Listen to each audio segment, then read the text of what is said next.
ये कहानी है 25वीं सदी की और हम जी रहे हैं 21वीं सदी में। और यहाँ पर दिखाया गया है कि सारे ग्लेशियर पिघल चुके हैं और अब पूरी धरती पर पानी ही पानी है। समुद्र का लेवल 50,000 फीट बढ़ चुका है और जो लोग बचे हुए हैं वो लोग समुद्र में तैरती हुई बस्तियों में रहते हैं और उन्होंने अपने आप को इस वातावरण में ढाल लिया है। लेकिन एक मैथोलॉजिकल थ्योरी है जिसके मुताबिक समुद्र के अंत में एक आइलैंड है और वो जगह है जमीन, और ये सब वहाँ पर जाना चाहते हैं। जिसके बाद हमें एक आदमी को दिखाया जाता है जिसका नाम दस्तान होता है और इसके पास एक बोट है और ये वहीं एक डिब्बे में पेशाब करता है और फिर उसे एक मशीन में डाल देता है और वो साफ हो जाता है और उसके बाद ये उसे पी लेता है क्योंकि समुद्र का पानी पिया नहीं जा सकता और इस वक्त पानी की कीमत बहुत ही ज्यादा है। दस्तान को एक बोट मिलती है और उस बोट का मालिक उससे कहता है कि जब दो बंजारे मिलते हैं तो उन्हें अपने सामान की अदला बदली करनी होती है। वो कहता है मुझे नहीं चाहिए तेरा सामान, तू अपना काम कर। और तभी यहाँ पर लुटेरे आ जाते हैं जिनका काम बस लोगों को मारना होता है।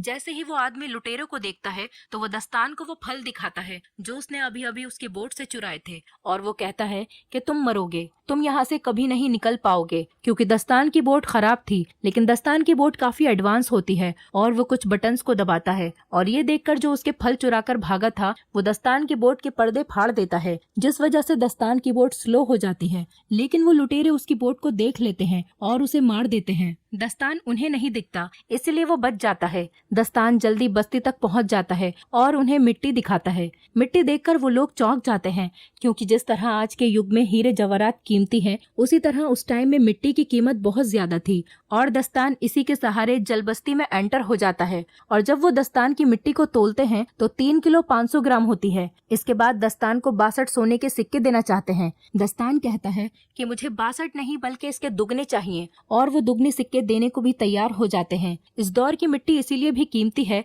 क्योंकि ये लोग मिट्टी पर कुछ उगाकर अपने लिए कुछ खाने पीने की चीजों का इस्तेमाल कर सकते हैं। दस्तान सिक्के लेकर एक दुकान पर जाता है और पीने के लिए पानी खरीदता है। वहीं दस्तान देखता है कि एक टमाटर का पौधा है जिसे वो खरीदना चाहता है। दुकान वाली लड़की कहती है अगर ये पौधा तुम्हें चाहिए तो तुम्हें मुझे आधे सिक्के देने होंगे। अब दास्तान को पौधा चाहिए था इसीलिए वो सिक्के दे देता है और पौधा ले लेता है। इस दुकान वाली लड़की का नाम था देवसेना और इसके साथ एक और लड़की भी थी जिसका नाम था अवंतिका। देवसेना इसकी गार्जियन थी। दस्तान अपना पौधा खरीदकर वहां से जा रहा था, तभी उस बस्ती के कुछ लोग उसके पास आते हैं और उनके पास एक लड़की होती है और वो दास्तान से कहते हैं कि तुम इस लड़की के साथ संबंध बनाओ और जब ये गर्भवती हो जाए तो तुम यहाँ से सामान लेकर जा सकते हो। बस्ती वाले दास्तान को ऐसा इसलिए कहते हैं क्योंकि दास्तान इनकी बस्ती का नहीं है, वो बाहर से आया है और इनकी बस्ती वाले की जो प्रजाति है वो कमजोर है। लेकिन दस्तान उन्हें साफ मना कर देता है। वो कहता है कि तुम्हारे पास कुछ भी नहीं है मुझे देने के लिए। दस्तान जाने लगता है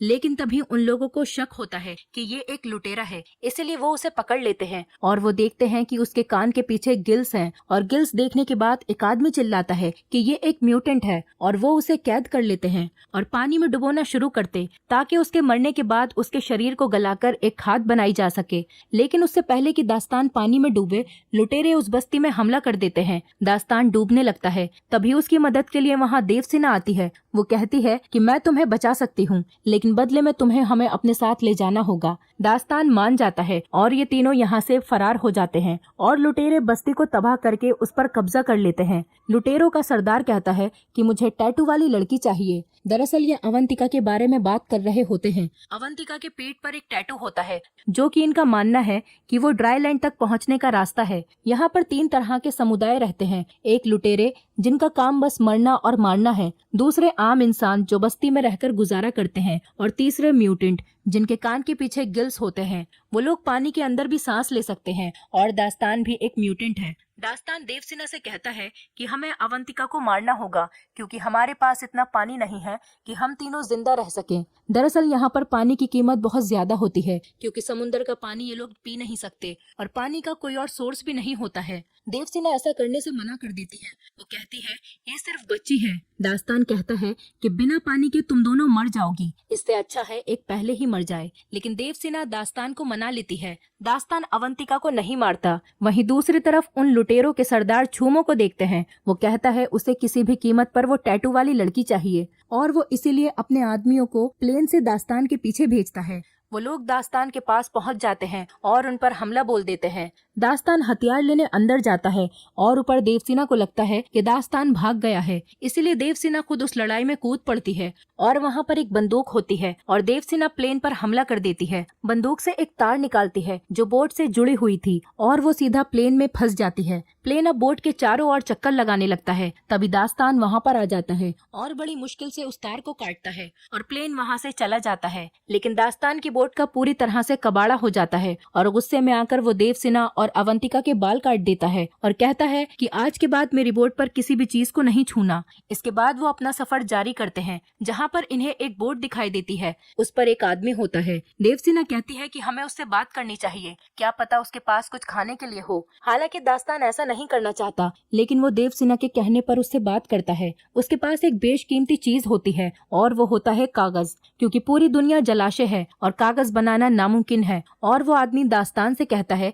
कि मैं तुम्हें कागज दूंगा, मगर बदले में तुम्हें मुझे देवसेना सौंपनी पड़ेगी। दास्तान मान जाता है और कहता है कि आधे घंटे के लिए देवसेना तुम्हारी हुई। वो आदमी देवसेना को तहखाने में लेकर जाता है और उसकी इज्जत लूटने की कोशिश करता है, लेकिन दास्तान आ जाता है और कहता है कि हमारी डील कैंसिल हुई। वो आदमी चाकू निकाल लेता है और दास्तान पर हमला करने की कोशिश करता है, लेकिन उसकी ये कोशिश नाकाम रहती है क्योंकि दास्तान उसे मार देता है। अब दास्तान जानता है ये दोनों भूखी हैं, इसीलिए वो समुद्र में जाकर एक बहुत बड़ी मछली को मारता है और अब ये पेट भरकर खाना खाते हैं। धीरे धीरे साथ रहने की वजह से दास्तान की देवसेना से दोस्ती हो जाती है और अब वो अवंतिका को तैरना भी सिखाता है। जहाँ तो वो इनके साथ रहना पसंद नहीं कर रहा था, लेकिन अब वो इनका हिस्सा बन चुका है। एक दिन दास्तान देखता है कि वो लुटेरे इनको ढूंढ रहे हैं क्योंकि इन्हें अवंतिका चाहिए। अवंतिका की पीठ पर जो ड्राई लैंड का नक्शा है वो उनको चाहिए था। दास्तान अपनी सुइल बुल से यहाँ से निकल जाता है, लेकिन उसे शक हो जाता है कि लुटेरे मेरा पीछा क्यों कर रहे हैं, मेरी तो उनके साथ कोई दुश्मनी भी नहीं है। देवसेना बताती है कि अवंतिका की पीठ पर जो ड्राई लैंड का नक्शा है वो लुटेरों को चाहिए। दास्तान कहता है ये बेवकूफी है, ऐसी कोई जगह नहीं है। इस पर देवसेना कहती है कि ऐसी जगह है, जब अवंतिका हमें मिली थी तब उसकी टोकरी में भी मिट्टी थी और वो मिट्टी तुम्हारी मिट्टी से ज्यादा खूबसूरत और बेहतरीन थी, और साथ ही तुम्हारी बोट में जो चीजें हैं, शीशा या फिर गाना बजाने वाला बॉक्स, वो सो के धरती पर ही मिलते हैं क्योंकि समुद्री दुनिया में ऐसी चीजें नहीं है। दास्तान कहता है कि आओ मैं दिखाता हूँ तुम्हें सूखी धरती।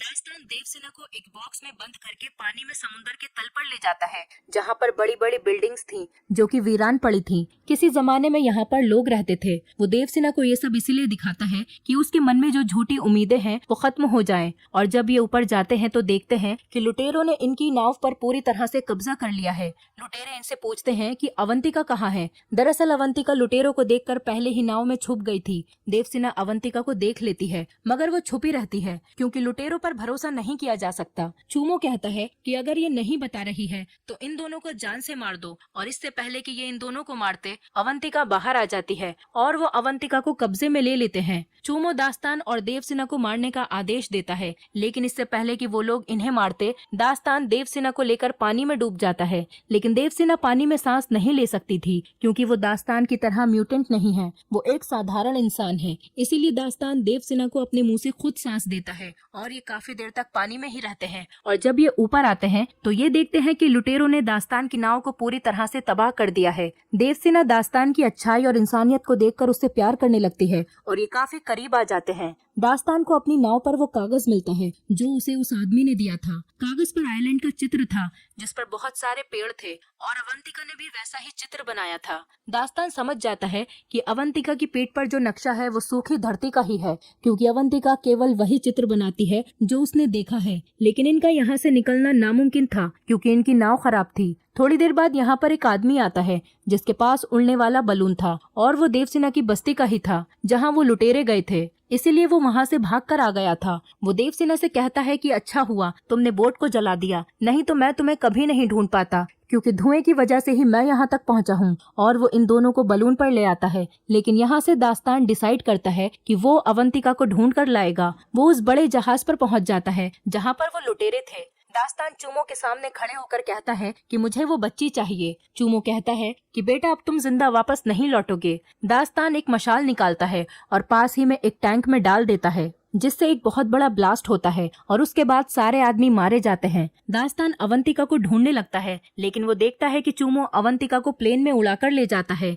दास्तान प्लेन को रस्सी से अटकाकर क्रैश करवा देता है। अब ये विशाल जहाज डूब रहा था, लेकिन इससे पहले जहाज डूब पाता वहाँ पर देवसेना उड़ने वाला बलून लेकर आ जाती है और उनको बचा लेती है। और तभी जहाज पर एक बहुत बड़ा ब्लास्ट होता है, जिससे लगभग सारे लुटेरे मारे जाते हैं, लेकिन चूमो अभी भी जिंदा बचा हुआ था और वो एक गन से अवंतिका पर गोली चलाता है। अब अवंतिका को वो गोली नहीं लगती, वो गोली साइड में से निकल जाती है, जिसकी वजह से वो पानी में गिर जाती है और लुटेरे उसकी तरफ बढ़ने लगते हैं। दास्तान ऊपर से जंप करता है और अवंतिका को पकड़कर ऊपर ले जाता है और ये तीनों लुटेरे जो अवंतिका को पकड़ने के लिए आ रहे थे, ये आपस में टकरा जाते हैं और एक बहुत बड़ा ब्लास्ट होता है और इस ब्लास्ट में चूमो समेत सारे लुटेरे मारे जाते हैं और इस तरह से दास्तान अवंतिका की जान बचा लेता है। इनके साथ जो आदमी होता है उसे नक्शा पढ़ना आता है और वो ड्राईलैंड का पता लगा लेता है और फाइनली ये पहुंच जाते हैं सूखी धरती पर, जहाँ पर एक झोपड़ी होती है जिसके अंदर 2 कंकाल पड़े थे जो कि अवंतिका के माँ बाप के थे और उनके पास टैटू बनाने वाला सामान भी मौजूद था, क्योंकि उनको पता था कि वो मर रहे हैं। इसीलिए उन्होंने अवंतिका की पीठ पर टैटू बनाकर टोकरी में डाल दिया था और उस टोकरी में यहाँ की सूखी मिट्टी भी डाल दी थी, ताकि जब अवंतिका किसी को मिले तो उन्हें ये भी पता चल जाए कि कहाँ पर है ड्राईलैंड। और ऐसा उन्होंने इसीलिए किया क्योंकि अवंतिका उस समय काफी छोटी थी, अगर वो वहाँ पर रहती तो बच नहीं पाती। और अवंतिका के माँ बाप ने जैसा सोचा था आज फाइनली वैसा ही हुआ। इसके बाद हम देखते हैं कि दास्तान को यहाँ पर बिल्कुल भी अच्छा नहीं लग रहा, क्योंकि वो इंसान नहीं गिल्स है, इसलिए वो समुद्र में वापस जाना चाहता है। हालांकि देवसेना और अवंतिका नहीं चाहती कि वो वापस जाए, लेकिन उसे जाना पड़ता है क्योंकि उसकी असली दुनिया समुद्र है। और इसी मोमेंट पर ये मूवी खत्म हो जाती है। दोस्तों, अगर आप हमारे चैनल पर नए हैं तो चैनल को सब्सक्राइब करें, वीडियो अच्छी लगी हो तो वीडियो को लाइक करें और हाँ, नोटिफिकेशन बेल को जरूर दबाएं ताकि अगली अपडेट सबसे पहले आपको मिले।